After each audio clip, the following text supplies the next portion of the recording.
This is Morten from INKISH. We had some problems because we are standing with these microphones, but they didn't work. We found an error, so now we're back on the show floor, and hopefully we'll do some good interviews for you guys. So, Chica, I know that you're very stressed right now, right? But do you feel better? Okay, that's good. Robert, how was lunch? Lunch was excellent. I had a tuna sandwich. Yay. And what about you? You got chicken, right? Yeah, I just had chicken, but at least that worked. Perfect.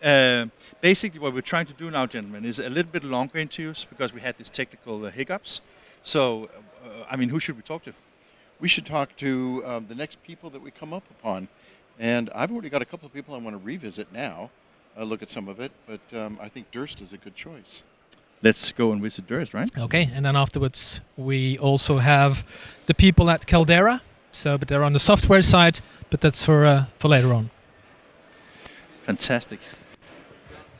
And okay, so we're on our way to Durst right now. Hopefully Christoph is still there, and we will find out a little bit more about what they are experiencing here at the show, because it is pretty lively. Actually, one of the things that we were told here by Daniela was basically that they're showing equipment that has not been shown in public any before. So it's maybe interesting to get an understanding what it's about. Are you very much into the Vanguard things and into the Durst things, Robert? Yeah, I'm familiar with the technology, not the specific machine, but it's I think the flatbed technology particularly for the printers who want to start servicing the sign market, it's a very big step for them, along with the cutters that go with it. So I think there's a lot of things that can be done with that to help really build a better product portfolio for the PSPs. Let's go and check out here a little bit more.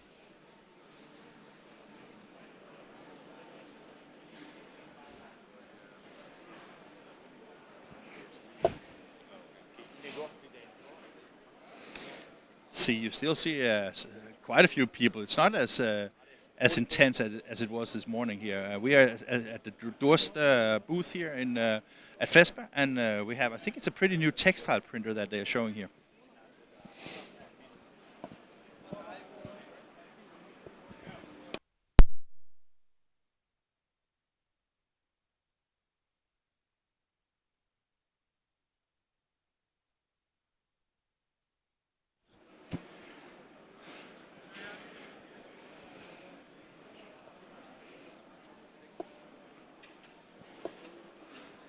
So, Chica, you stepped up on gear. Is it more heavy on you now? Unfair to ask questions to a guy without a microphone, right? Yeah, I know. So let's take a look at these things.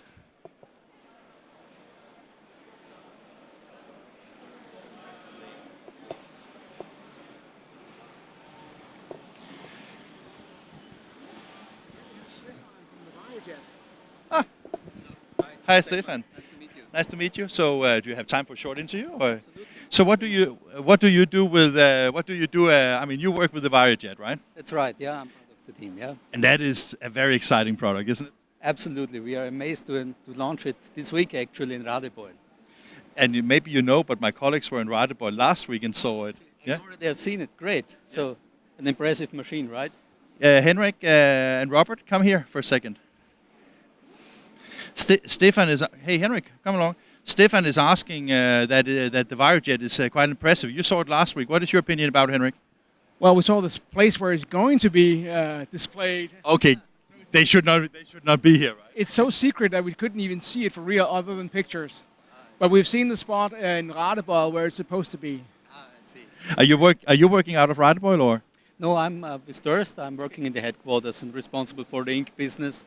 Meaning my team was responsible for the ink development of the VariJet press.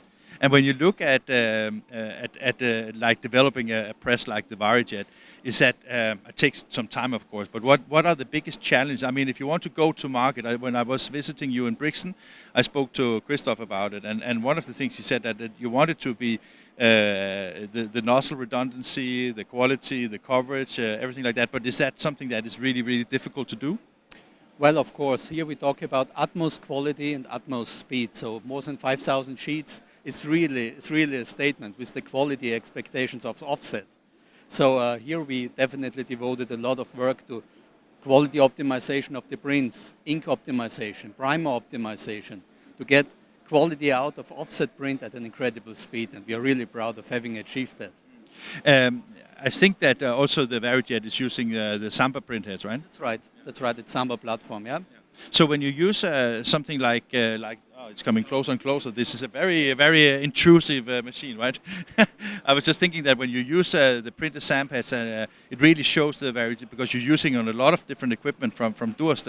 How is it to work with? I mean, because I think a lot of people think of the printhead as like the main thing in a press, but that is not even true, right? No, it's an essential part, of course. You have to be able to run it properly, and this is our strength that we have learned in the label press, and we have transferred that know-how to the VariJet. But as important as the printhead is the ink chemistry, but also the software around. And the VariJet is an example of an excellent integration work, where you bring together the printhead know-how, the ink, the software know-how, with a very good partner, Koenig & Bauer in this case, that brings in all that incredible knowledge and really huge knowledge about big machines and running such big machines. If you look at the machine and the placement in the market, is that, I mean, because, I mean, Durst have a lot of experience in for example, what we see here, large format and these kind of technologies. And Koenig & Bauer has a lot of knowledge about the offset, of course. Yeah. So is this something that is developed to be in a new hotspot in the market? Yes, definitely. We see packaging as a big growth market for us. And on the one hand, we have the corrugated machine with the single pass corrugated, the SPC, which focuses purely on corrugated materials, but folding carton was not addressed by us so far. And we would not have moved in this area alone. With a strong partner such as Koenig & Bauer, we were brave enough to do that, to take the challenge, and I'm so happy that we achieved it. When I talk to some of the PSPs and converters in the market, sometimes some of them think a little bit that it's too premature for having digital in the folding carton business. But I was thinking that the reason why they say is probably because of operational cost and also speed. Is that something that you have addressed with the VariJet? Absolutely. So the DCO calculation is an essential part also in the value proposition of that machine. So we have a machine that's capable to do more than 5,000 sheets, which is really great at that quality level, a decent ink price, so we can run it in an economic way. And I think the DCO works out for the big brands and converters that we face now as customers. Last question. If you think of the competition, I mean, of course you have some of the Indigo machines maybe competing a little bit in that segment. Maybe also people see the land as in that segment. But that is pretty much the playing field, isn't it? That's the area where we compete, and we are up for that challenge. Yeah. We look forward to that. Yeah. So when can people expect to get the first machines in the market? Well, we launch it on this week officially with the press event on Thursday, and we are ready to go. Fantastic. I wish you all the best. Thank you very much. Thank you. Okay. Bye-bye. Thank you. Bye. So really exciting news from Koenig Bauer Durst and the development of folding carton specialized inkjet machine. And as you heard from Stefan, this is a machine, big sheet size and more than 5,000 sheets an hour. That basically means that if you used to use let's say a few generations old conventional offset machine on thicker substrates, you would have something that is almost on par speed-wise. So fantastic. We look very much forward to see it. Jacques, have you found any interesting thing, or are you just going and getting bored now? No, absolutely not. So, but maybe we can go around corner and find hybrid software. Oh, exciting! Yeah, that's also from your neighborhood, isn't it? Yeah, well, they're from the neighborhood, but as I'm well informed, but we'll ask themselves. They're part of Global Graphics as well, so let's find out what they have new here on the FESPA.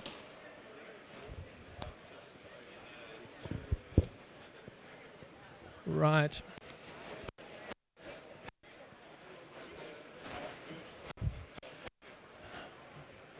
Just going to find out if we have Bert on the stand. Hi guys. Hey, we're from INKISH TV. Yes. I'm Jack. I was just before talking to Bert earlier on, okay, but yes. that doesn't matter.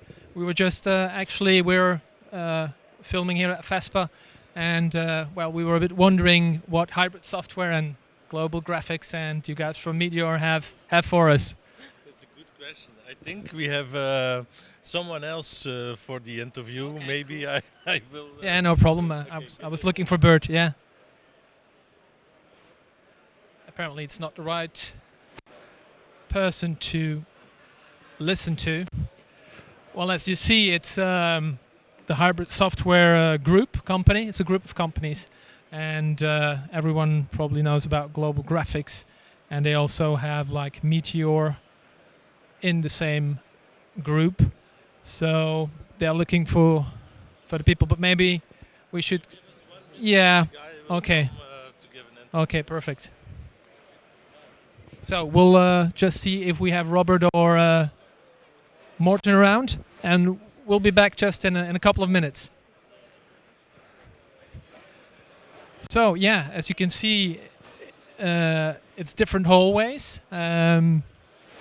Still here on the Durst booth, and Vanguard as well is showcasing a machine. But I think Morten is going to talk to you guys that as well. So let's see where we have our colleagues.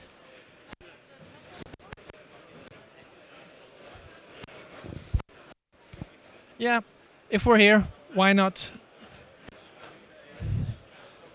move to another vendor of software? There is my oh, fantastic! Yeah, we're going over to Hybrid Software just in a few moments. But why not, if we're here, why not check out Caldera, which is also a software provider, and see if we can find. They are very exciting because they do color management and they do color workflow management. RIP software, I think, as well. Yeah. So let's go and check them out. Okay. Yeah. All right.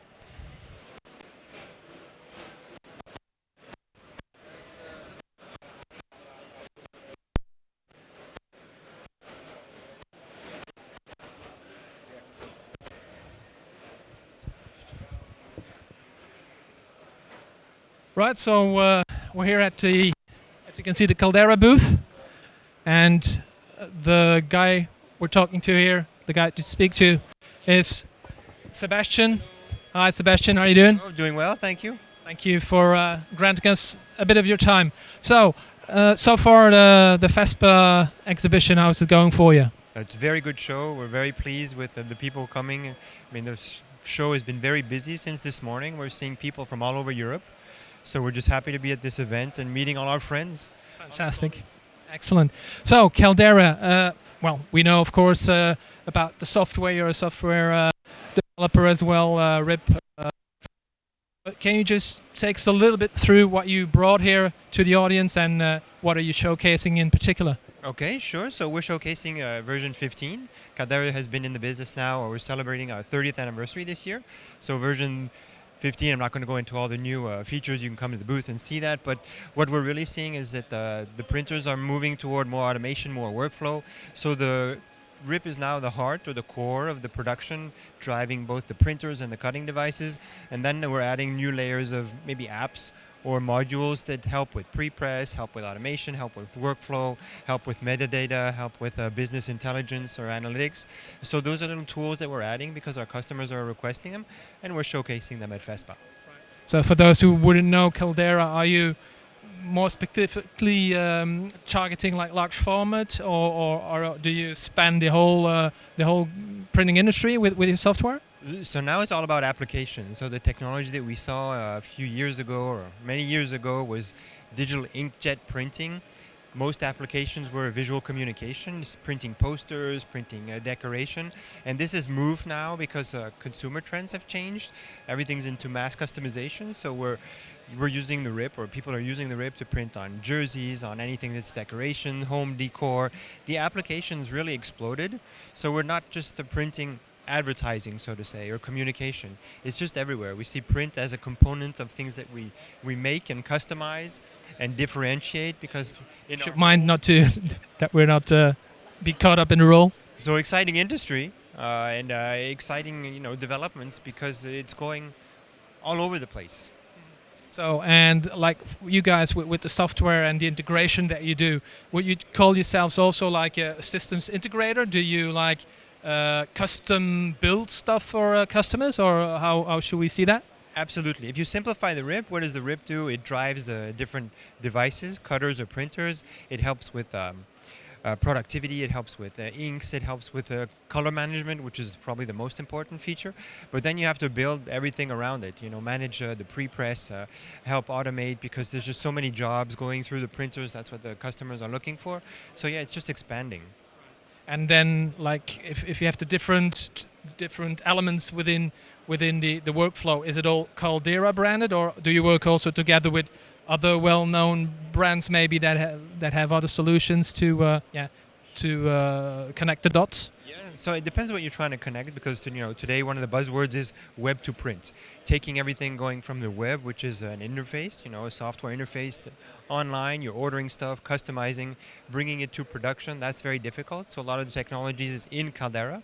In the back end, so really focused on production, the colors, managing the files, bringing them to print, not necessarily to the customer facing. So yes, as you said, there are many dots to connect, and we're connecting as many as possible with our customers, but it's all about the customer.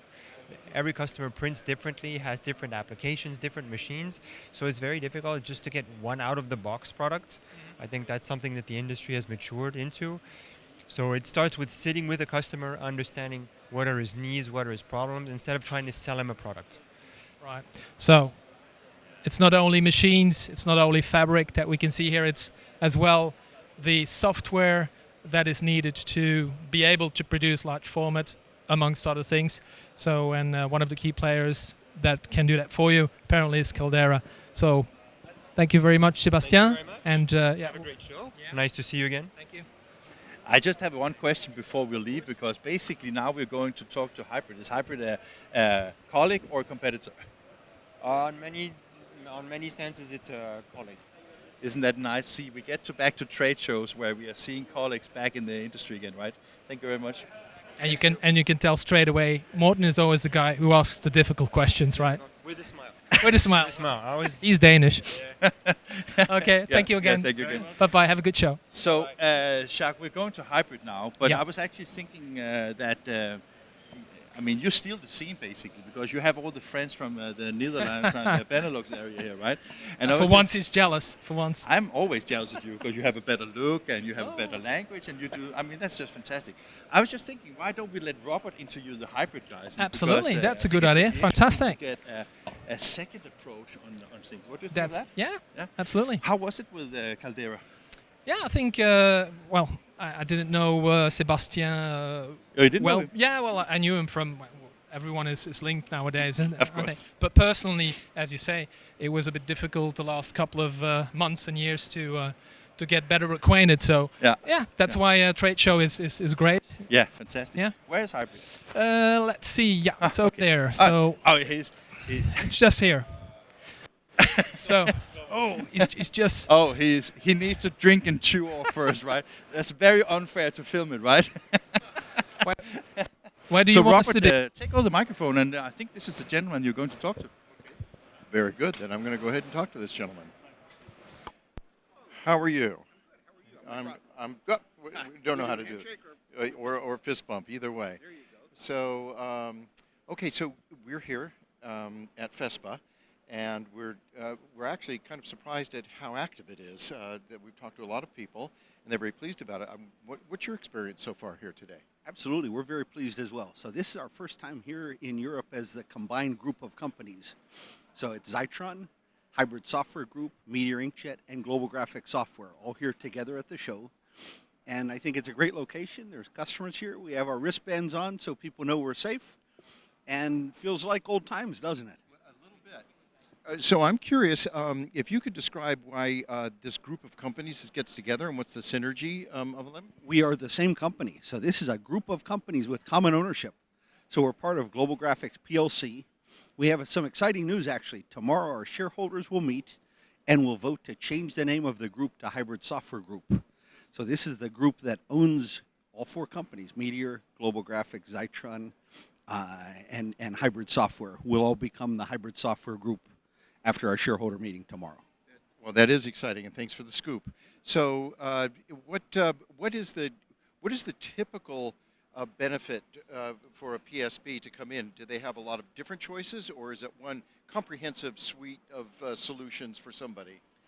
So I'll answer from the perspective of our company that we have a comprehensive suite of solutions, everything from printhead electronics to the software that does the layout, the nesting, the graphics preparation for output, and then of course the ripping and the DFEs in between that drive the devices.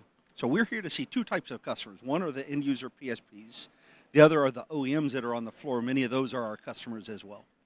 Okay, that's excellent. So you're looking at two different channels for revenue, one a direct relationship and the other one through those OEMs that have their own relationships. I could not have said it better myself. Absolutely. Okay, then I just said it.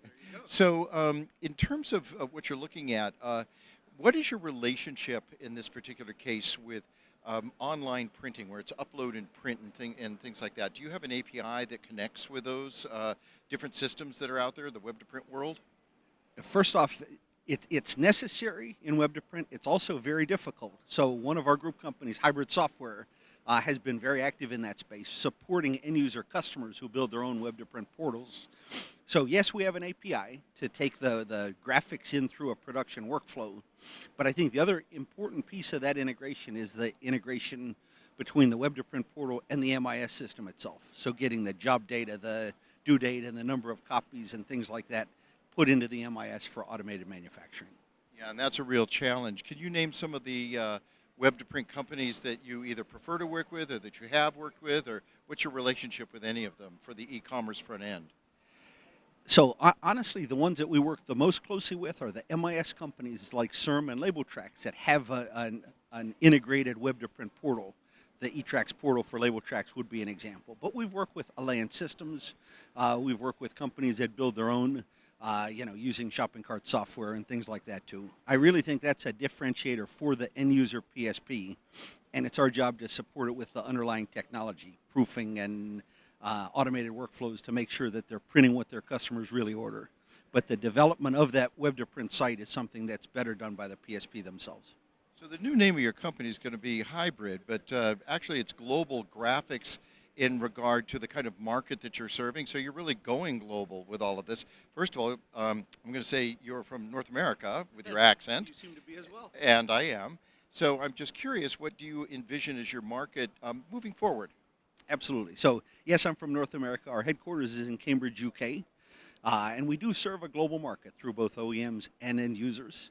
As far as the future of that market, what we're trying to do is to come at it from both sides, from OEMs that we supply with technology, as well as end users that we supply with finished products. But we are a global company, and really the tie-in with Hybrid Software is the fact that we have companies here, Meteor and Zytron, that make printhead electronics.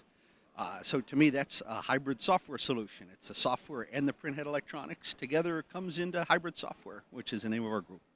It's an appropriate name for that.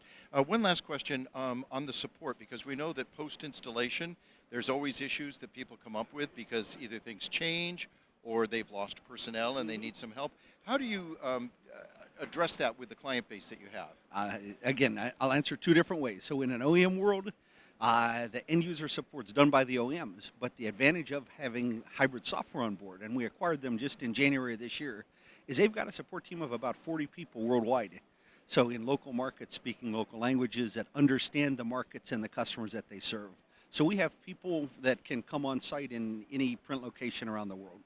That's excellent. Well, thanks very much. I appreciate your time. Pleasure to meet you. Yeah, Thank you, sir. very good. Bye-bye. Okay, so I think that that went very well, and it's interesting that we got a little bit of a scoop on them announcing to their board, I guess is what it is, that they're changing the name of the company. But I actually have something now. Come closer for a second here. My name is Morten, so it's good to see you. But I was just thinking that, Robert, you are in Europe, and you're in Europe, but you sound American, both of you. Can that be true? So I live between Philadelphia and New York in a little part of the country called Bucks County, Pennsylvania. But my office is in Cambridge, England. So all through COVID and the pandemic, I've been flying back and forth with a lot of quarantine. I just flew over last night, as a matter of fact. I haven't even had a shave yet this morning. So I'm dressed as well as I can for a trade show here. But I've been commuting back and forth. So it's a pleasure to be at a real show. Yeah, I mean, it must be quite interesting for vendors that have been. I think that some of the things that we have covered. I don't know if you're familiar with INKISH, but some of the some of the things that we have been talking to the industry about is very much about whether there's a need for trade shows, if there's not a need for trade shows. But what is your take on this approach? It would be sad if there wasn't a need for trade shows. Of course, we can do webinars, but they get old, and this is really where you make connections. And people do business with people, not with computers, not with faces on Zoom. Not even the companies, right? It is very much a people-to-people thing, right? It always is, even in a business-to-business sale, you're right. It's with individuals. So we come to trade shows to connect with our customers, and hopefully we are. Fantastic. Thank you very much. You're very welcome. It's a pleasure. Yeah, okay. So, Robert, do you want to join me? We're going to visit InFocus. InFocus have a booth down here. Right. I mean, everybody knows InFocus. You know them too, right? Yes, I do. Yeah. So, the thing is with InFocus, I think that one of the reasons why they have become very well known is because if you look at Pit Stop, right? Sure. It's almost the default PDF checker on almost any printing device, right? It's integrated in most systems. Yeah. Pete, you're under attack. Yes. Hey. And you just let Freddy go so he couldn't be on camera? Yeah, he just ran away. He's afraid of you. I know it. I knew it. So, I just said to Robert when we walk here from that booth there, and basically said that if you look at InFocus as a company, it's probably, I mean, I know that you still consider yourself as being a small company, and though you are a 50-50 kind of company, right? You have got the Pit Stop on almost every printing company in the world, right? That's correct. We're only 50 people based in Ghent, but okay, we sell indirectly through a very great channel of resellers, so that makes it great for us to cover the entire world. They go and install it everywhere because they're very enthusiastic, very happy to implement our products. But not only through the channels, I think also that you have been very successful becoming almost in the toolbox of OEMs, right? So you are almost pre-installed in a lot of machines, right? Yeah, we want to get it in as many people and in as many printing companies as we want. So it's in many workflow automation tools. It's got Pit Stop under the hood of a lot of some cloud tools as well, even MIS MIS tools for their online proofing portals. So it's pretty much everywhere now. Yeah. A lot of people are also getting to know Switch, of course, because that's your premier product kind of thing, right? I think at another point we'll talk more about what Switch does and things like that. I think it's pretty familiar to a lot of people. The automation journey, it seems like something that is a necessity for almost every printing company to be profitable today. But it also seems to me that the competition is getting a little bit tougher in the market. Is that a correct assumption? It's how we see it as well. We also see that the need for automation just has grown massively. I mean, you either automate or you go bust. It's as simple as that today. So there's more to that.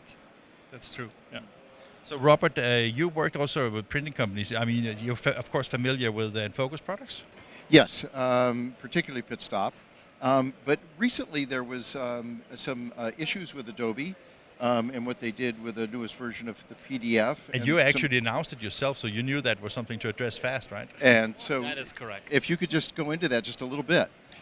Well, let me tell you, it's been a pretty busy period at the office, that's for sure. So it was kind of outside of our knowledge. Adobe, in an Adobe update, there was something in Pit Stop that wasn't compatible, so you were able to select things in Pit Stop, but it was impossible to see what you've selected. So we had our development teams working on that, getting in touch with Adobe. So in the end, we fixed it pretty fast. So the update has shipped now. It's finally available. So yeah, we've worked around the clock to fix it. So we're happy that it's done. Well, and so where I'm going with this is that support level, because there's always the post-installation support that is the challenge for people. It's one thing to be able to get it into the system, but once they have responsibility for it in adding new products to the automation or finding issues, as we just described, what kind of support do you offer either directly or to the OEM so that they can service? But either directly, we offer maintenance programs on top of PitStop. We offer subscription licenses. Those include maintenance anyway, right? So if you're on maintenance or a subscription, you're always entitled to the latest version. If something goes wrong, it's very easy for us to ship a new version. You can just download it and install it, and you're good to go. Again, here, both for PitStop and for Switch, because Switch's workflow product it's an automation product that runs your core business in the end. It's very important also for us there to have our network of integrators there. There's always going to be someone near you to assist whenever you need it. And what is the skill level that the shop needs to have to maintain it and use it to get the most out of it, to make it an efficient solution for some of their product line? What we typically recommend is to really invest in someone who's very knowledgeable about printing processes and also some scripting, because in Switch you can script pretty much any connection you want if it's not out of box available out of the box. What language are you talking about? JSON or? Our new scripting engine is Node.js based. Ah, okay, yeah. Fantastic. Yeah, we just upgraded it last year, so it's a new, completely modern scripting interface that we support. Yeah. Cool. So now we can't drag it any further. You have to ask Freddie to come here and talk to me for a second. He's there. I can see him.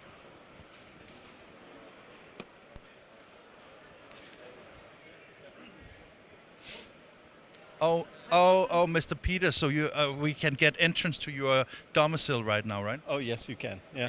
So how are you? I'm fine, thank you. Okay, yeah, that's great. Have you been in Japan eating sushi lately? It's been a while, so we have to catch up on that again. Yeah. Just for the audience, it was so funny because the first time I met Freddie was in Denmark actually, and a few weeks later we met in Tokyo having sushi, which was a great time, right? Which was a great time. Yes, I have fond memories of that. Yeah. Me too. And you know, we should be better at it because we also had sushi in Copenhagen actually. Yeah, we did. And we saw the Hollywood vampires. Yeah. That's fantastic, isn't it? That was a treat. Yeah. So, Freddie, we just spoke to Pete a little bit about how recognized PitStop and also switches, of course. But you have been with InFocus for some time. Where is automation taking customers, in your opinion? Oh, it's surprisingly still an uphill struggle for many. Because of complexity, or because of their own mindsets, or? A bit of both, and certainly in the market, which is relevant for where we are right now at FESPA, in the sign and display. So there are still quite a few people that think, I was talking to a couple this morning, oh yeah, but all our products are different, and then you show them a couple of things, they say, okay, you don't have to automate everything to get started. But these people are not always aware of the possibilities. In other markets, when we look at book printing, label printing, and so on, of course, these people have a much more automation mindset. But that might also be because if you look at the applications, a lot of the signage is one-offs or very, very small print runs, right? Yeah, but that's an extra reason for automating. I agree with you, but I was thinking from the perspective of why it can be so overwhelming that you can actually automate more than you think, right? That's true. Yeah. And there were also people here. I showed them just a couple of things you could do with PitStop, and they go, "We didn't know this existed." Yeah. So would you say that a lot of things that when you show people what PitStop and Switch can do, that is like a game changer and makes the sales easy for you? Well, that does not necessarily make the sale easy. Yeah, because sometimes people also think, oh, this is a demo environment, and this guy, he can explain. They don't believe you, right? They don't believe you. So, but you have to get started. Huh? But but for some, it is indeed an eye-opener to see, like, can you do that? I didn't know that. Huh? Fantastic. Thank you very much for your time. I hope to see you later. Yeah, okay. So do I. Okay. Bye-bye. Bye. So this was Freddie Peters from InFocus. InFocus and has always supported INKISH a lot. So we are very. It's always great to meet good friends, of course. Like Robert and Jacques. What is on the radar now? Well, Roland, you're going to Roland right now. Yes. Well, yes. we are. We're all going to Roland. Perfect. And yeah, absolutely. Right this way. And we're meeting Paul. So it's just around the corner, right?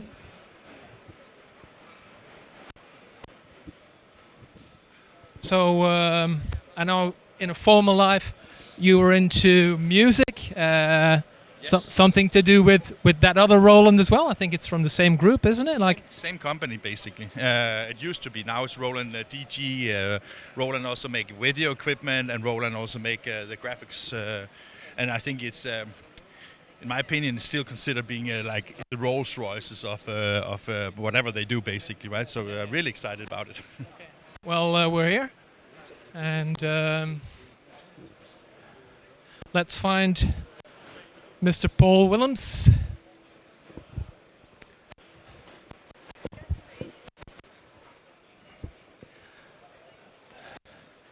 So guys, we're at the Roland booth here, and so hi guys. Hey, good afternoon. Hi Paul. Great to see you here at your booth. So but you had like Roland booth. The Roland booth, yeah. Well, it is. So I don't know if you know Morten. No, nice to meet you, Morten. Morten Wright, my colleague, and So Paul, tell us a little bit on what are you showcasing here today or this week. Well, here we have the best of Roland, so to speak. We came this year a little bit smaller than usual. As you know, typically Roland has quite an extensive booth, but we wanted to make sure that we bring our best products, the most popular products here that you know Roland for, typically our printing cut, our UV devices, and we have a world premiere as well on our BN20A for the anniversary edition of our smallest print and cut device. So we brought one global premiere, but also most importantly we have our video wall that gives the customers that come here a chance to view our products that are not here. And they can, with a QR scanner, they can get into the virtual room, they can get all the documentation. So even though we have a compact booth, the entire Roland world is present. Wow, that's interesting. So, as you were saying, you have a big portfolio of products, of course. What would you say is the word people that came into booth, that are at the booth right now? What is the main interest that you think they have when they come in? Yeah, what's really hot is everything to do with personalization. Through the pandemic, people have been sitting at home doing e-commerce business, and so the personalization applications are very popular. We also have our own e-commerce application here, which through the pandemics has gained a lot of traction. So interacting with customers more, having an integrated view is been really hot. And of course, bright colors with our red and orange in UV and orange and green on the EcoSolvent. People looking for bright colors to attract attention. So that's been really, and of course the application wall is making people see what they can do going forward with the technology. Yeah. So as you were saying, the last couple of months, it was difficult to get out there, as everyone knows. So personalization, is that something that you, for example, the software that you use to produce this on your machines, is that something that you actually develop yourself, or are you working with third party, or how is it, Roland? Well, we define what we want to do and how to connect and integrate with our printers. We use a technology partner to do that with us, but it's a 100% Roland product. It's a unique product in the marketplace, and most importantly, what are the ideas behind, right? And actually, the product as it comes, it has a catalog already loaded up. Many of products have a blank sheet, so we provide the inspiration from the start, and of course, we support our customers in their journey. Yeah. So maybe another question about that very important topic. Is that something, for example, that like Roland is it the cloud application, or is it like a standalone that you buy? Because, well, as you know, the last couple of months, year, it's a lot of talk on the town of how should I buy the product, or do I lease it, or is it a cloud product, or what is it? Absolutely, it's a cloud-based product, so customers can go onto My Roland, which is their customer space, and they can just subscribe to it online, download it, install it themselves, and get going. So it's a self-installation.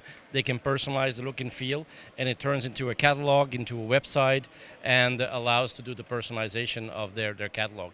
And even they can offer protected environments for their customers, so password protected areas for their specific repeat customers. So it's so they can do business to business as well on the platform. Actually, they can be up and running in 2 to 3 hours time, they can get going, or we can provide them the support.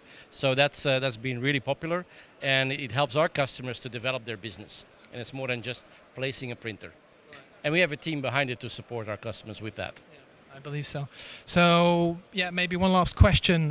If we look at the different products that we see here, well, you can print on different types of things. You know, from is glass one of them, or is it difficult, or maybe what kind of substrates can be printed with the Roland machinery?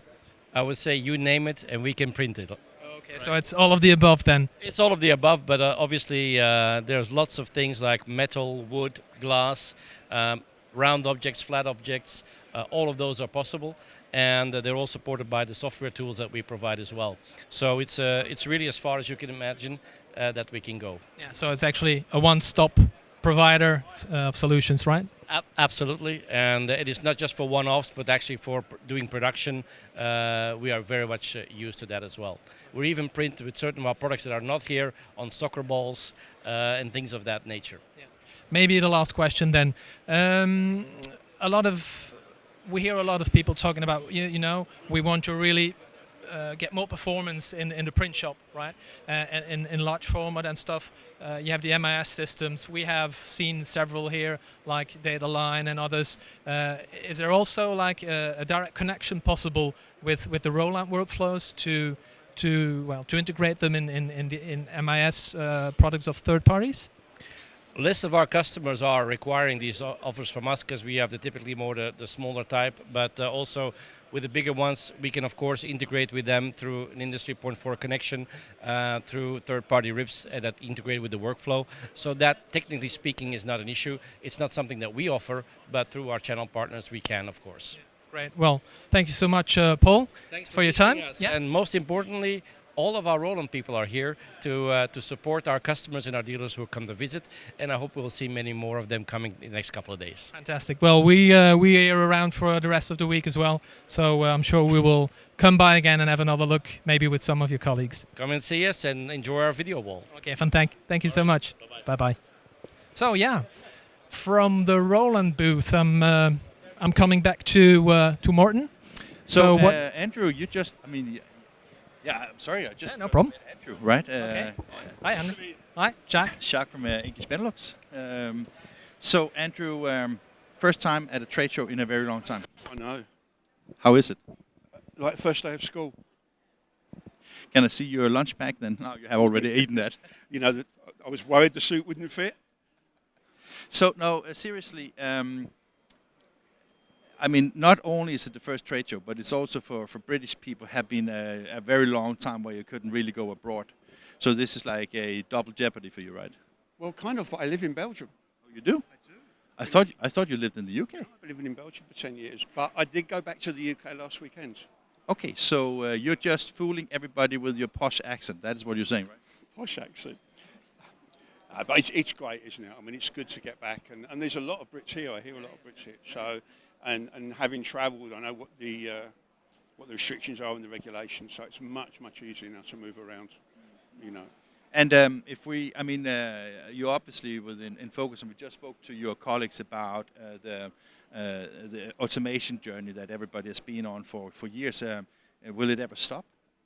No, because it just evolves. You know, I always say to people that when you start automation, you start with a problem. You solve that problem, then you move on to the next problem, then you move on to the next problem, and you learn and you grow and you change and the software develops. And when you get to the end, you go right back to the beginning and start again. So there's always efficiencies, there's always gains, there's always new equipment. So if you do stand still, then I think you start to lose. You become less competitive. You know. Fantastic. We're going to see each other at our non-event in Copenhagen. Yeah, I look so much forward to invite you and see you there. It will be fun. I'm looking forward to it too. Fantastic. Thank you. Thank you very much, Andrew. Nice to see you. And see you. Thank you. Guys, we can't stand here talking to friends all day long. We have to also work, right? See you, Andrew. So did you know Andrew? Or I've met him before, but I can't remember where. He's been part of sometimes in the Crown Pub. That's where. Yeah. Yeah. Okay. So exactly. Fantastic. And now we are Going to Heading Flora. Flora. Yes. Oh, I thought Flora was the name of a lady that you were going to talk to. It may be. It may be. So stupid me, right? So this looks really cool. So take it away, Robert. Okay, I'm not exactly sure who we're going to be talking to, but I believe that Henrik is setting us up.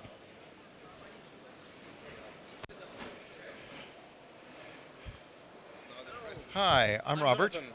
Nice Hi. to meet you. It's good to meet you. So we're here in the Flora booth. Could you describe, first of all, your feelings about being on the floor in a trade show after all this time? Yeah, well, it's great to see you guys again, everybody around. We are happy to be again in this community, share information, do some business.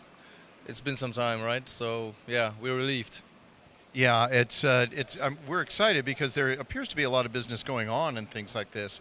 So tell me a little bit about your company and what it is that you're representing. I see a lot of roll-to-roll, which is very interesting. I see a very big roll-to-roll over there. Yeah. And you tell us about that kind of market that you're looking at that you think a printer could serve with that equipment. Well, we are very flexible, and with Flora, the biggest manufacturer from China, we have a steady partnership, and we have a great solution with our service, our experience, and the machines are very stable and reliable. So we find any solution for most customers, for sure. Okay, and this is an inkjet technology that you're working with, correct? Exactly. We are here in digital printing and also sublimation, UV LED that you see around you, and it suits our customers around Europe very well. Excellent. Now, are you? Describe your market to me. I mean, you said Europe, but does it go beyond that? Because if you're getting the equipment from China, Yes, how are you addressing your markets? Yes, China sells, our Chinese partner sells the machines worldwide. So of course we present the machines to worldwide customers. We had customers from Chile, right? For example, an hour ago. So our Chinese partner sells directly to them. So obviously not with us because we are from Europe, but we have this kind of dual understanding, and of course these machines are seen worldwide and they were sold worldwide as well. Excellent. And how do you see the growth in this market? I'll just preface it by saying there are a lot of digital output devices for either for textiles or for paper and home decor. The print market is looking at a lot of new markets. What do you know about those markets that you think that your equipment helps printers get into? Well, as you see, you said roll-to-roll markets, right? So advertisement is still going on. We have hybrid and flatbed printers where you can print directly on your product. So the customers, obviously, they are creative. Everybody's creative in these days, especially. So they need our solutions because they can have a directly ready-made product with printed on. Excellent. And is the flatbed device one of your premier devices? It's quite large, so you're competitive with some of the big players in that area. Is there tremendous interest in that, or is the roll-to-roll better? Because this is kind of a one-off, and this is multiples. Yes. It's a good question. Lately, it's been the hybrid and the flatbed printer because of the many varieties of application. And just think about it. You advertise a product or you make a product. So the guys, the people want to have more. They adapt to the markets or to the situation, right? We had the past 2 years no trade shows, basically. So the printing on materials for the trade shows were non-existent. But the customers adapted, and we provided the solutions. Excellent. And what are the variety of substrates that can be used? The variety of substrates. Oh, you can print directly on doors, on any glass. So you can make kitchens. You can on any wood, any plastic, any acrylic, any glass, anything, metal, any like I said, doors. So wood, right? You can print directly on wood. Anything that is rigid. And if you need something very large, very long, you have a hybrid printer that can endlessly print on any length. Right. Do the substrates require any kind of preparation, coating, or anything like that to accept the inks? Oh, that's a long. I could talk here all day about this because every substrate, every customer has certain demands, right? So let's say for glass, okay, this is a prime example that you need to kind of glue it, the surface, but then you have the guarantee that the print sticks on it, right? But again, any customer, has many demands. So of course there are coatings, there are special. Oh my God, you can even bake it in the oven. I don't know. It's a lot of things to talk about. That's excellent. And so you're addressing that market. Thank you very much for your time. I appreciate it. And I hope you have a really great show. Likewise. Much. Bye. Robert, you have to remember to take the microphone to your mouth, otherwise people cannot hear you. How difficult can it be? It's extremely difficult because I'm so interested in what these people are saying that you can't. You can't. I don't want to miss a word. Yeah, but you can't. I mean, those kind of details are like for babies, right? So basically, I just got an appointment here with Wim from Kongsberg. As some of you may remember, Kongsberg was part of ESCO, but got into their own company just I can't remember, a few months ago. I don't know. We will talk to them, right? Hello, Martin.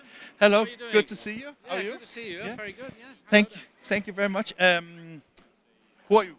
I'm Wim Brunsting, and I'm the sales director for Canada for for Kongsberg EMEA. Yes. I mean, first of all, I think it's a really cool booth with the color, so that's great. Yes, we did a good job, and also the carpets on the whole show is following our new branding of the Kongsberg, because we had a challenge there, of course, to when we were starting to become independent. We had to rebrand it very quickly, and that was basically 1st of April, and we had to come up with the logo, colors, everything, all that kind of stuff, all at the same time. And I was just about to say, because for those who know Kongsberg, Kongsberg used to be part of ESCO, but now you're on your own, right? Yes, that's, and I didn't mention the word, but yes, we did a different color as well to extinguish ourselves, and I think it gives us a great opportunity to focus on to new areas and to stay to do other markets as only the packaging market, for instance, and so. When I look at a company like Kongsberg and I think of your new identity, I was just curious: is it can even a bigger company find that kind of inner entrepreneurship when you rebrand and you have to redefine yourself all over again? Yeah, and did we not prove that by just the takeover of multicam business? Yes, of course. So that is a big shock, isn't it? And but with the private equity behind us, they are ready to invest in us, and we are ready to grow and to bring it on and show some new developments. So yeah, there will be some new things coming there. So when you look at coming back to the trade shows, I mean, you can always discuss if there's enough people or not, but it's also about the quality of people, right? Or how has it been for you the first day here? The first day here, yes, of course. When the numbers are low, we always talk about quality of people. We have to, right? Yes, of course. But it has been not as vibrant as I hoped. But this is a first for an international show where people have to fly in, and I can imagine that it is a bit fact-finding, and perhaps the first day is always a bit difficult. But 2 weeks ago we were at the Fachbak, and that was basically a show where people were driving towards it. It was massively busy. So it's not because people are afraid of trade shows. It's more like, the hassle of going through airports and security and health, all these kind of things. Yeah, I think it is basically the people who are flying in. But we have seen people already from all places already: Russia, Italy, the Balkan. So they are flying in, but not in the big numbers, perhaps where we would like to see. Yeah. So what is it people can see on your booth? What we have here is on display behind me is a table moving C64. Is that a new one, or? It's not a new one. It is a table which we had, but we have it now with the lovely orange colors, of course.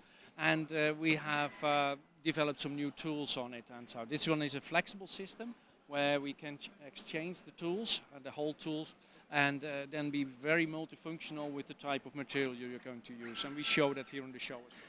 If you look at of these cutting tables here, so what is the main important thing for KPIs for a potential customer? Why should they choose your products? What it is important is that it is not exactly the cutting speed or so, but it is the cutting time it takes for processing a whole sheet, and that can be unmanned, that can be with manned people, and so, and that is basically the acceleration of the tool, but also the variety of the tools and the quality. If we go for thicker materials, that we have the proper greasing and the proper pressure on the greasing tool, that is paramount to get a good result out of that. And with that, we go into new materials as well, what we show here. If you look at this market in particular, I call it the FESPA market, where you see a lot of, I mean, from the outside you can think of technology that looks similar, right? But you look at a cutting table, right? It moves around and do some cutting, but there's a lot of differences to it, right? And I was just wondering how difficult is it sometimes to get the right messages across to the PSPs and the converters to understand that your value proposition is maybe higher than your competition? Yeah, it can only properly be done by consultancy, by living into the world of the customer or the prospect, of course, and to really see what other things are they making, what do they really want, because you can go for a bigger table, but if your product size is small, you might need a smaller table, and if you have all kind of automation, but you lack the volume of the order sizes, then manual might be the better solution, and you need to have a proper consultation on that before you make that leap. Would you like to make a test with me?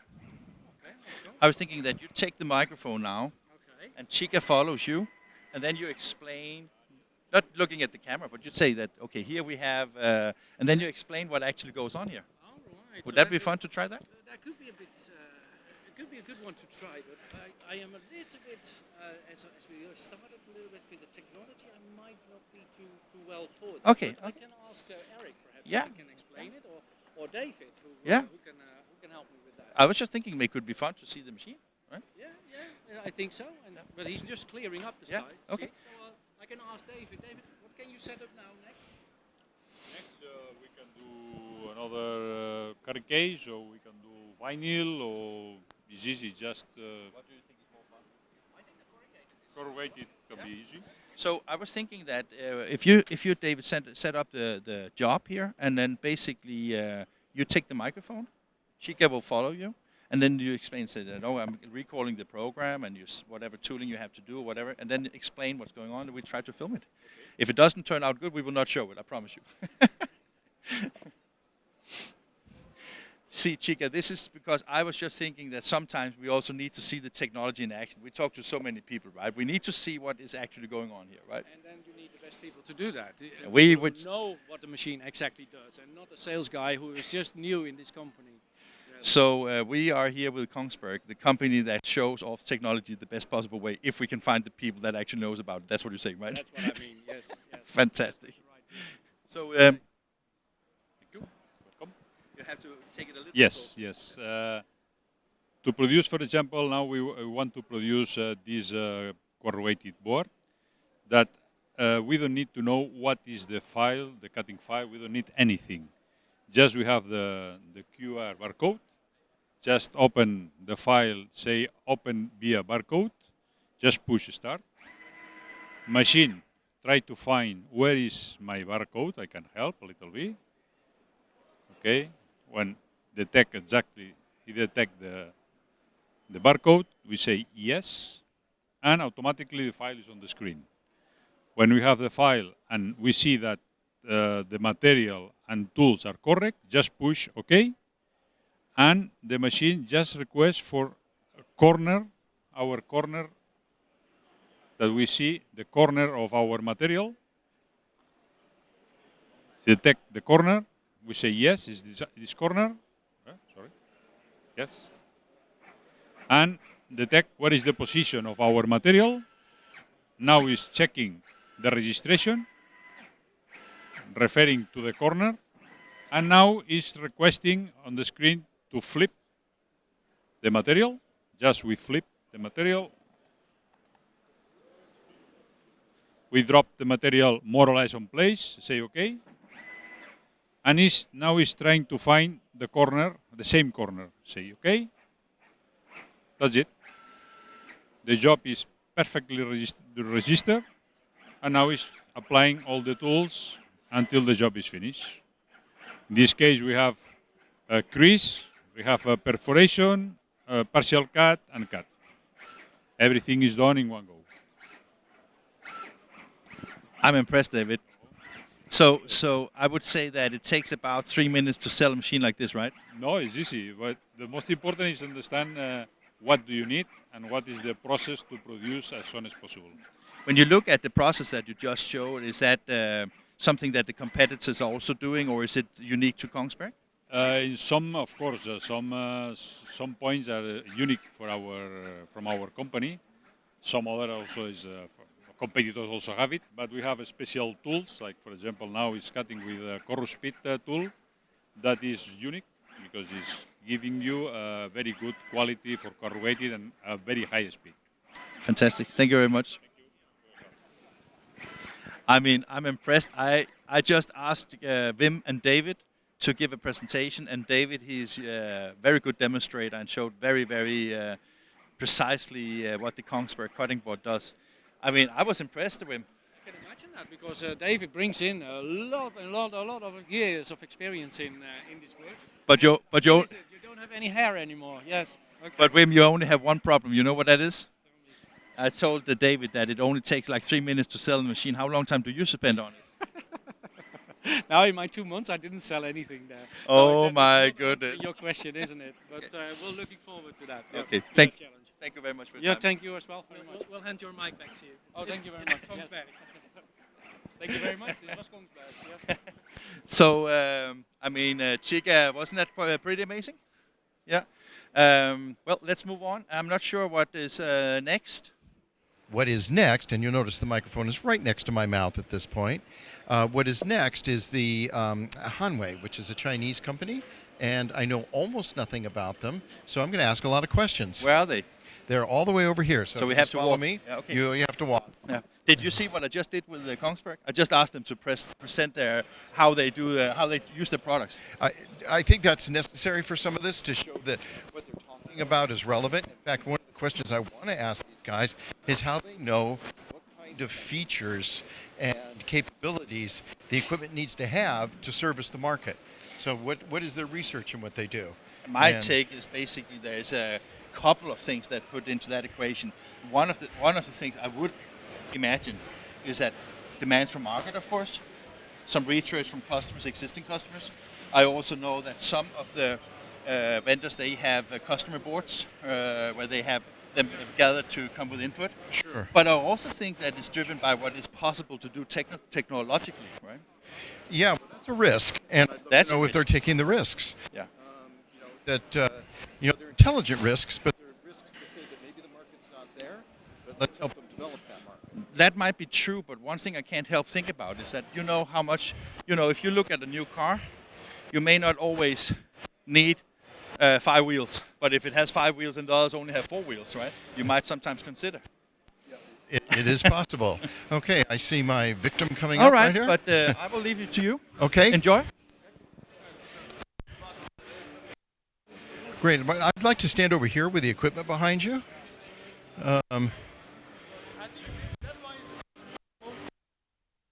Okay, let's go to this most interesting piece.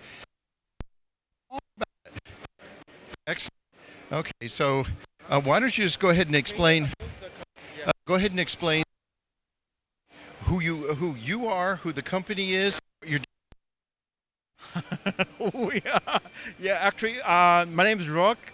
I'm from a Hanglory group, and for our group, we have several companies focused on different applications. For example, for Handtop, we are focused on sign and signage application, and for Hanwei, their products mainly in the packaging industry, and also we have a Homer.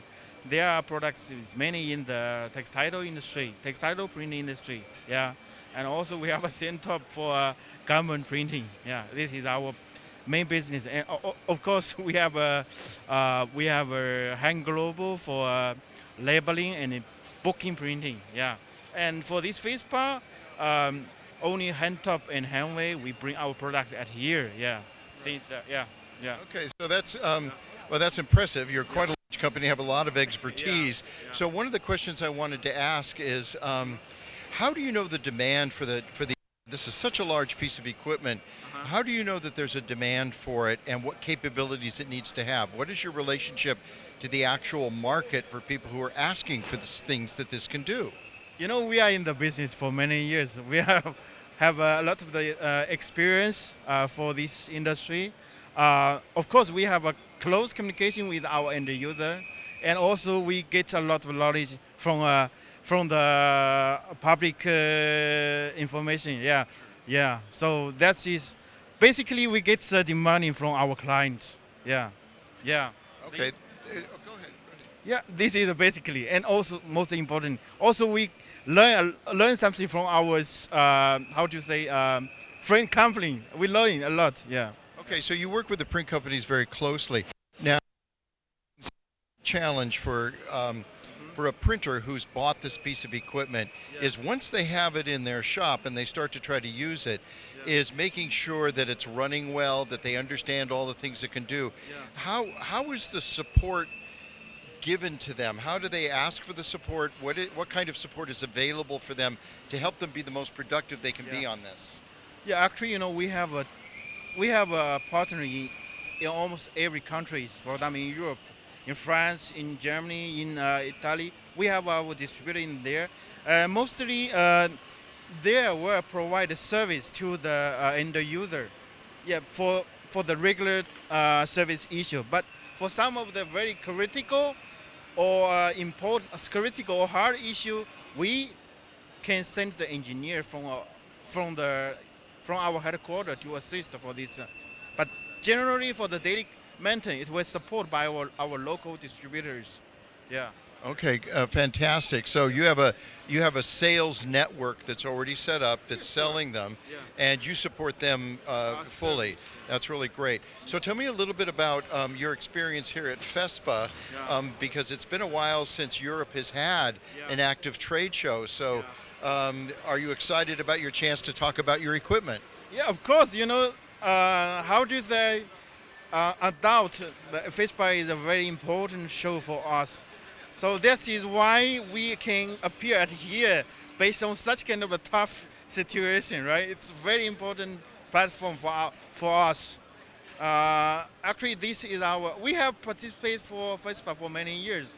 So it's always bring a lot of the new concept and the new business opportunity for us. So thank you very much for your support. Yeah, excellent. This is very good. Thank you very much for your time. I appreciate it, and good luck at the show. There's 2 more days, so that's fantastic. Thank you. Bye-bye. Excellent. Okay, so hi, Morten. Yes. Meeting friends from Scandinavia. It's like when Jacques is meeting people from Belgium and the Netherlands. So I just have to ask a question here. So, sir, I just want to say thank you. How are you? Fine. Yeah. So I have a question. Maybe he already asked you. Yes. Was it difficult to get from China to Europe? Yeah, a little bit difficult compared with 2 years before. Yeah, it's a little bit difficult. So did you have to go into quarantine or? I don't need it. Yeah. You don't need it. Yes, because I have take all of the necessary vaccination. Yes. Okay. So, but you don't live in Europe, right? Yeah, I don't live in it. Okay. Yeah. So, when are you going back? I think I will go to another site, not only in Europe. Yeah. Okay. So you're expecting to spend a lot of time visiting customers and trade shows and get back to the good old time? Yeah, right, yes. I expect maybe I should spend more time in connection process, but it's okay. Fantastic, thank you. I was just curious. So we are waiting here to see if we can get hold on Michael Ryan. Michael Ryan is one of the responsible people from FESPA, and we basically want to hear a little bit about what is Club FESPA. I know what Club FESPA is, but it's maybe not all that knows it, right? I don't know anything about Club FESPA, and I can't believe that I don't. Yeah. And I want to find out. One of the things that, I'm not 100% sure that is Club FESPA, but one of the things that differentiates FESPA from other trade shows is basically that it's a member-driven organization. So that means that, in particular in Europe, FESPA has build up relationship with a lot of the local trade federations and the local labor federations around Europe, and basically support it. So when FESPA does something, it's often backed by many different countries in Europe. Well, I think that's evident from the show because they've clearly gotten the message out for people to come. It may not be the most densely populated show with attendees, but all the attendees seem to have good questions from what I've overheard, and that's exciting. Jacques, one of the things that I can't help think about is that when we look at a trade show, I think a lot of people are always considering the ROIs of these. And I think that maybe to some extent the trade shows have been focused too much on, let's say, the numbers of visitors instead of the quality of visitors. Do you think that also plays a role here? It's a difficult question. I mean, you work as a consultant as well, so you advise people when they're buying and yeah, I'm sometimes into the process of helping them make choices, but then again, it's events like these where you come and see and talk. But of course, the real mathematics about the numbers, yeah, most of them do at home, and you collect like data from here, and then often, yeah, you just go to a demo center and have your own products, your own materials printed, and get those data to process for your own return on investment calculations. Yeah. Robert, the guy that you just spoke to, he was obviously Chinese. Hanglory, what kind of products do they? What market do they serve? Well, they're servicing a lot of markets actually. He described they have expertise for a long time in books and in labels, and then now have reached out into the what I'm going to call the flatter substrates. And again, it will include a variety of different kinds of substrates, a variety of thicknesses. I didn't get a chance to really get into the inks and what they do, but I'm assuming they have a pretty robust set of it because of the size of what they're working with. This is one of the bigger flatbed printers that I've seen for them to work with. So they're really, what's evident in the show and what's evident by the manufacturers is that they've identified revenue streams in this area where printers weren't really the people. It was called sign makers. And now printers are saying we're sign makers as well. And I think that that's extremely revealing of where the print industry is going. They've actually opened up their ideas of what kind of products that they're going to be able to manufacture and are qualified to actually sell. When we were standing here waiting for you, interviewing, I can't remember his name. Do you remember his name? Rock? Rock, yeah. I was just thinking that I met some Scandinavians, and they had like the distribution of Hanglory in Scandinavia. Jacques, are you familiar with local distribution in the Benelux? No, honestly, it's the first time I hear about these guys. Okay. But you remember, and I just found it out because the conductor here is a Spanish guy, and I was talking to him very briefly. In Spanish? And a little bit in Spanish, yeah, because his English wasn't that good. But now, later, just earlier on, we were at Caldera, and it reckons that everything I saw actually. Okay, you talked about it. No, I just saw that they have this printer, this powered by Caldera. So even if it's, for me, it was an unknown brand, but apparently everything runs on Caldera RIP software as well as the workflow software. So here you see actually put to work or in practice what a software manufacturer and why he's here anyway. So that's interesting to see. Should we move a little? Is that okay, Chica? We move a little around? Okay. So, so would you be interested? Just a quick question. I don't know if we have time, but just behind here, behind this wall, it's like a paper manufacturer. I quickly passed by. Yeah, they're into the manufacture of transfer paper. Apparently. Okay. Just as we're here, just have a look. Yeah, let's go and see what they do. Right. I mean, it's a nice booth. So, Jacques, what do you think of the market for transfer paper? Is that something that is huge, or? Well, I don't really know because on this type of you see it's a Mimaki machine as well. So these guys we'll ask them because what is that honestly, you have there? That is I think it's just a larger size. A DG. But okay. Okay. Yeah. So we'll just ask them because I want to learn something. Yeah. Hello. Hi. We're from INKISH TV. So we were wondering, sublimation papers, papier. What is it? Tell us all about it. Well, first of all, it's Kaspar. So that's let's. Sorry, Kaspar. Let's call it a design issue. A lot of people actually don't see Kaspar; they see Kas. But never mind. Never mind. Well, we are quite excited for this show. It's been too long, from my perspective, my opinion. It's 1.5 years. First show, quite excited. A lot of people, huge expectations. So, and what is mainly your, because I see you run Mimaki machines, DGen, what is actually the exact product, like you're in sublimation papers, right?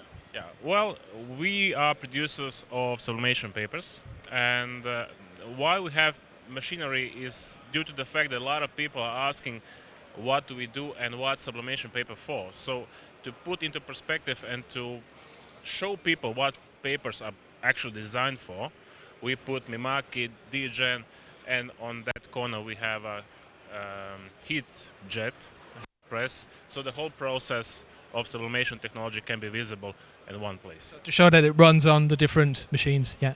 Yeah. So this one is a, let's say, industrial one.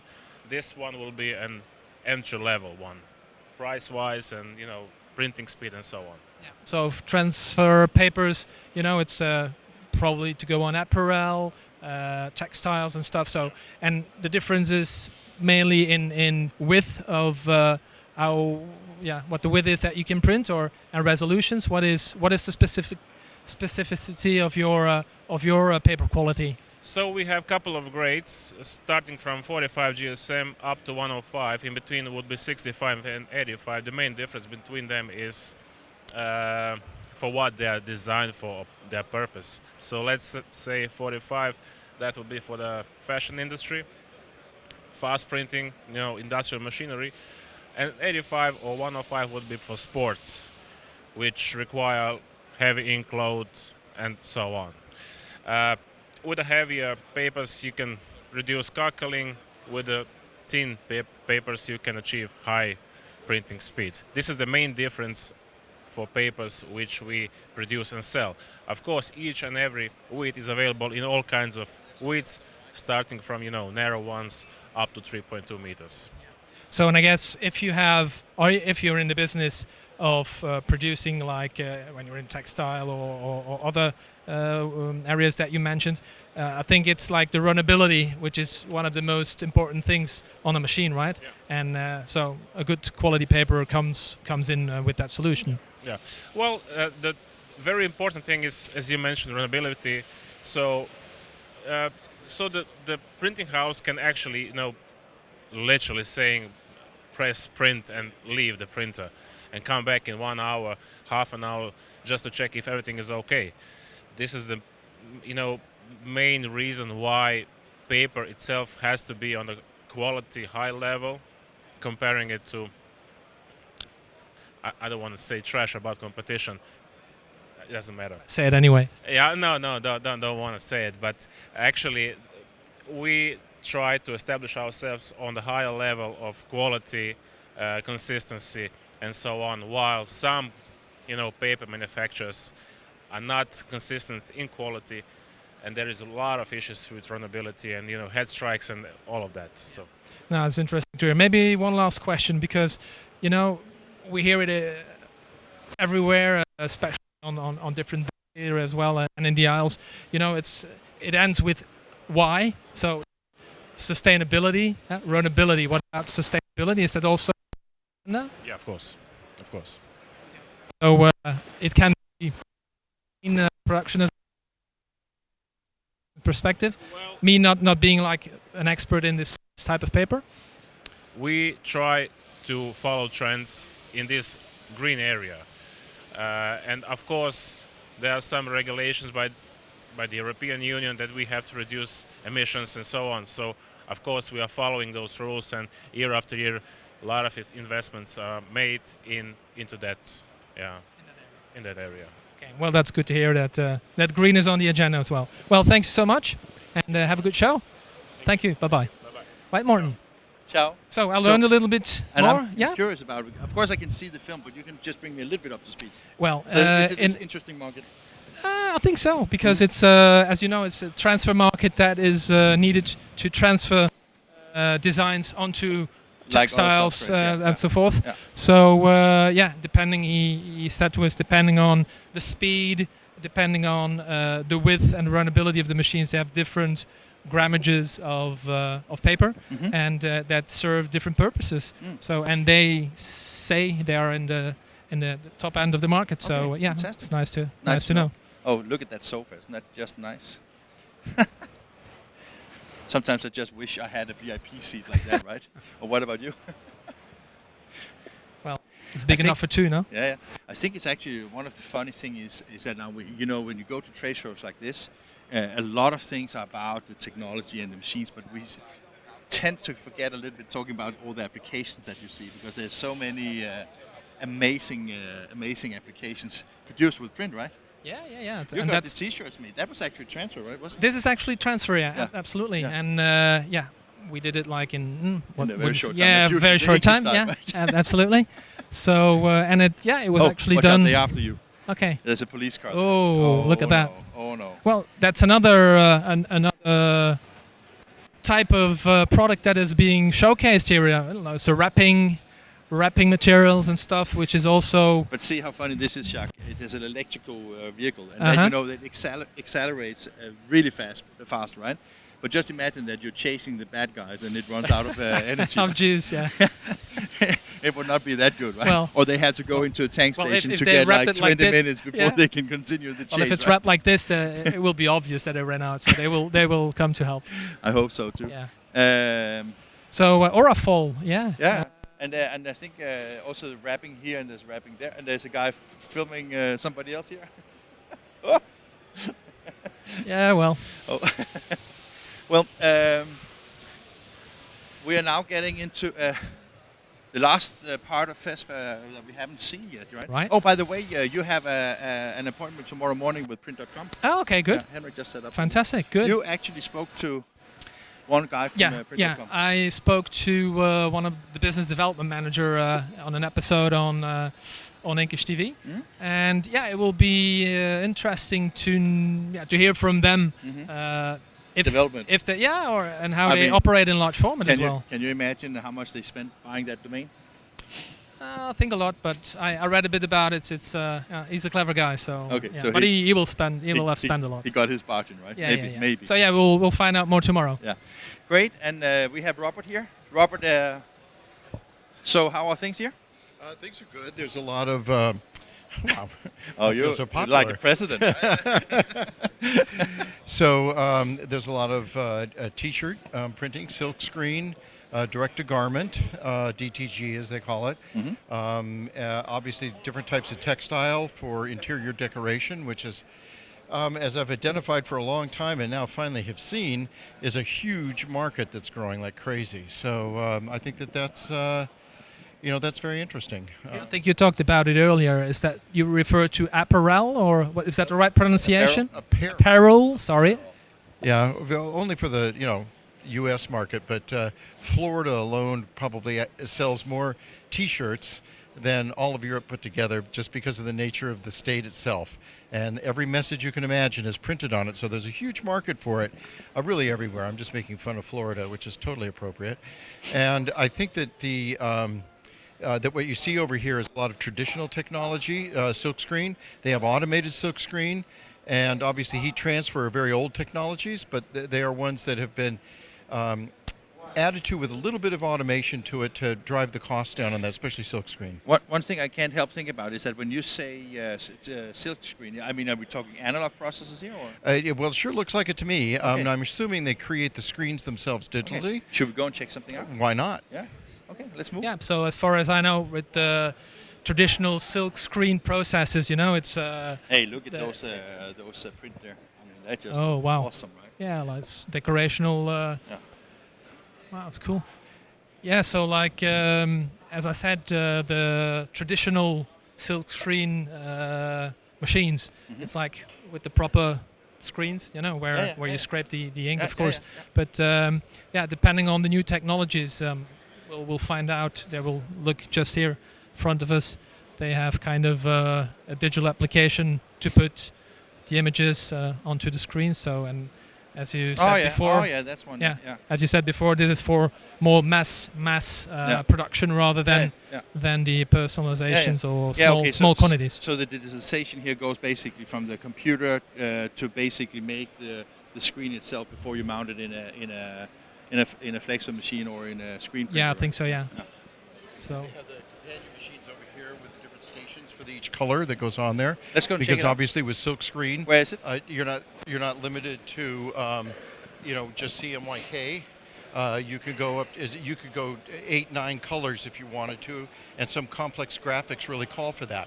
So you can get them on there. They have to prepare the fabric itself, often with a white layer or some sort of coating, to get the full color effect out of it. But they have all the features that are necessary to do it. You can see that's a fairly complex graphic right there. And this is like they call it like the automated carousels, right? Correct. And so in doing that, It all looks the really different cool here, units right? I mean, that exist have you put the different colors in there, and by the time it's done, and as I see, I can only see up to 8, but it seems like there's more. I haven't walked around the entire one, but there's a couple of other ones where they actually have the applicator. This is heat transfer. They actually have the silkscreen applicator on that. I'm looking to see if they've got one where they actually apply the ink itself and then squeegee it onto through the screen onto the shirt. Yeah. I think that one of the things that all of us talk about when we do like that we have the white layer on especially if you print on dark T-shirts, right? But I was just thinking that still, I don't know how it is in this segment, but I mean if you look at commercial print, it is still like not 100% white, right? So you still have like a few issues, but when you do it in screen, you get actually a surface that is. Do we want to get into that with the Landa, because the Landa itself is saying they were putting that down, laying it down. But in this particular case, if you want the full effect of the colors and all the fidelity, you're going to lay down on a darker substrate. You're going to lay down a white layer. Yeah. Yeah. Yeah, this is interaction on a smaller machine. So you see the squeegee here.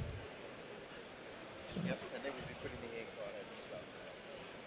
But this is smart because you have a combined application and a heater directly on that machine, right? Correct, and this is probably I'm going to say for 80 to 90% of the market, all you would really need to be able to put it together as a saleable product.